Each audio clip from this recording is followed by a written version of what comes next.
तो इससे ज़्यादा कंपनी के अंदर आपको और समझने की स्थितियाँ नहीं है। किसी के चार्ट कैंडल में आपको उलझना नहीं है, किसी के टारगेट में आपको उलझना नहीं है। यही सारी संपूर्ण चीज़ है जो कंपनी वर्क करती है, वो स्थिति आपको समझकर चलनी। सीजी हो, सुजलॉन एनर्जी हो, एनटीपीसी हो, एनजीसी हो, गेल हो, अन्य कंपनियां हो, जिसके ऊपर भी मैंने आज तक वीडियो बनाई है, उसका काम समझाया, विस्तार की योजना समझाई है, उसका फंडामेंटल।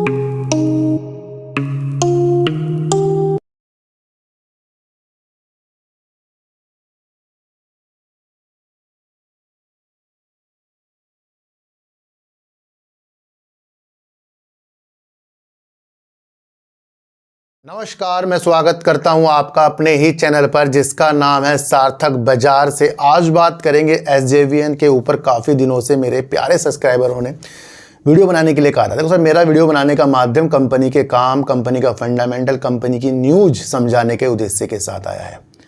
चाहे वो बीसीजी हो, सुजलॉन एनर्जी हो, एनटीपीसी हो, एनजीसी हो, गेल हो, अन्य कंपनियां हो, जिसके ऊपर भी मैंने आज तक वीडियो बनाई है, उसका काम समझाया, विस्तार की योजना समझाई है, उसका फंडामेंटल, उसकी न्यूज मैंने आपको समझा कर चली है। तो कोई भी मेरे द्वारा जो वीडियो बनती जा रही है उसमें सिर्फ आपको कंपनी के वर्क की स्थितियों को समझना है, ना कि आपको खरीदना कहाँ है और कहाँ बेचना है।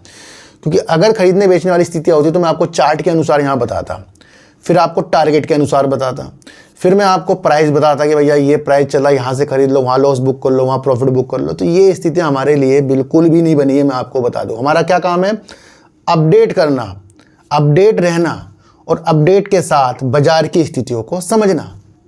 नवकरणीय ऊर्जा की स्थितियाँ देश के अंदर बढ़ती जा रही हैं। कई कंपनियाँ इसके ऊपर वर्क करें, कई बड़े बड़े ग्रुप, टाटा ग्रुप, अंबानी, अडानी, वेदांता, इस तरीके की जो स्थितियां हैं वो नवकरणीय ऊर्जा की तरफ बढ़ते कदमों के साथ अपनी विस्तार की योजना देख रहे हैं। अगर देश का लक्ष्य 2030-2047 का है तो वहां नवकरणीय ऊर्जा एक फ्यूचर बनकर आ रहा है और अभी ये उभरती हुई नज़र के साथ है। तो यहाँ इसमें तरक्की अभी हम अपने शेयरों के अंदर देख लें तो ये एक अच्छा औचित्य हमारे लिए बिल्कुल भी नहीं बैठता। पर देखना यह है कि कौन कौन सी कंपनियां अपना आईपीओ लाकर या अपने द्वारा उस वर्क को अच्छा करती है। एसजेवीएन के अगर हम बात करें तो इसके पास जल विद्युत हो गया, सौर, पवन, हाइब्रिड और अन्य जो नवकरणीय ऊर्जा है, तो अच्छा खासा पोर्टफोलियो इसके पास है।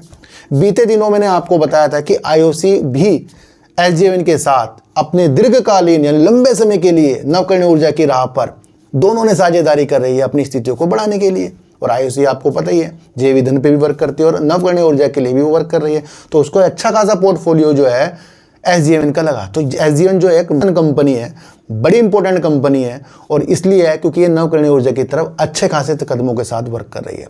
कंपनी नवरत्न की दर्जा कंपनी को मिला हुआ है और कंपनी के पास अगर हम चीज़ों को समझें तो 55% की हिस्सेदारी भारत सरकार की है और अन्य कुछ हिस्सेदारी इसकी हिमाचल प्रदेश की है और अन्य 18% की हिस्सेदारी इसके अंदर डीआईज, एफआईज और पब्लिक की है। तो इस स्थितियों के भी साथ समझना, एक संयुक्त उद्यम है हिमाचल प्रदेश की सरकार और केंद्र सरकार का उद्यम है एसजेवीएन, जो एक नवरत्न कंपनी है।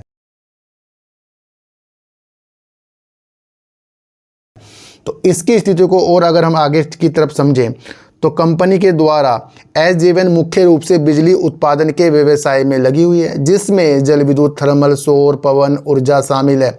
इसके अलावा ये विद्युत परीक्षण और परामर्श सेवाएं भी प्रदान करती है। एसजेवीएन के मुख्य कार्य एसजेवीएन जल विद्युत, थर्मल, सौर और पवन ऊर्जा परियोजना का विकास, निर्माण और संचालन करती है। कंपनी विद्युत को एक स्थान से दूसरे स्थान तक पहुंचाने के लिए ट्रांसमिशन लाइनें स्थापित करती है। ये बड़ा इंपॉर्टेंट है। जैसे अडानी ट्रांसमिशन, आपको पता है अडानी अन्य सोल्यूशन जो है तरीके से वर्क करता है, तो ये आप समझ कर चलना, ट्रांसमिशन की स्थितियों को भी लिए वर्क करती है और उनका रख रखाव भी करती है। एसजेवीएन विद्युत क्षेत्र में परामर्श सेवाएं भी प्रदान करती है, जैसे कि परियोजना के लिए तकनीकी और वित्तीय सलाह, बहुत इंपॉर्टेंट चीज़ के लिए काम करती है। विद्युत व्यापार, एसजेवीएन विद्युत का व्यापार भी करती है, यानी बिजली खरीदती और बेचती है। एसजेवीएन, जिसे पहले सतलुज जल विद्युत निगम के नाम से जाना जाता था, एक नवरत्न कंपनी है जो भारत सरकार, हिमाचल प्रदेश का एक संयुक्त उद्यम है। ये कंपनी भारत पड़ोसी देशों में जल विद्युत, थर्मल, सौर और पवन ऊर्जा परियोजना पर काम करती है। पड़ोसी देश जैसे नेपाल और अन्य जो हमारे जो सीमाओं से मिलते हुए देश हैं उसके अंदर भी कंपनी वर्क करती है। देखो सर, मुख्य परियोजना इसकी नाथपा झाकड़ी जल विद्युत स्टेशन, ये 1500 मेगावाट की परियोजना भारत के सबसे बड़े जल विद्युत स्टेशनों में से एक है।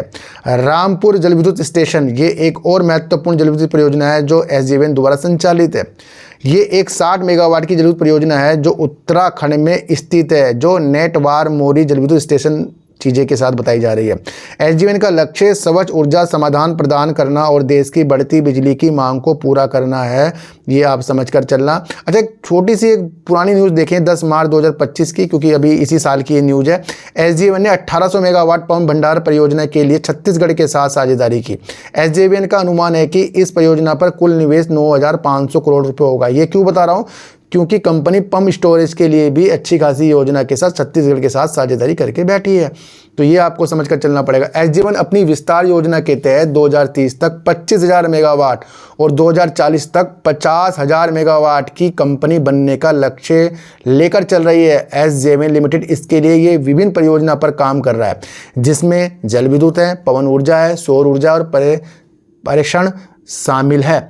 एसजेवीएन की विस्तार योजना में शामिल है जल विद्युत परियोजना का विस्तार। एसजेवीएन नाथापेड़ी, जो मैंने आपको बताया 1500 मेगावाट वाली, ये बड़ी योजना है, और जिसमें 679 मेगावाट की लोअर अरुण HEP भी शामिल है, ये आप समझकर चलना। एसजेवीएन सौर और पवन ऊर्जा परियोजनाओं में भी निवेश कर रहा है, जैसे कि ओंकारेश्वर में 90 मेगावाट की फ्लोटिंग सौर परियोजना और 100 मेगावाट की सौर ऊर्जा परियोजना है, तो ये आप समझकर चल सकते हैं।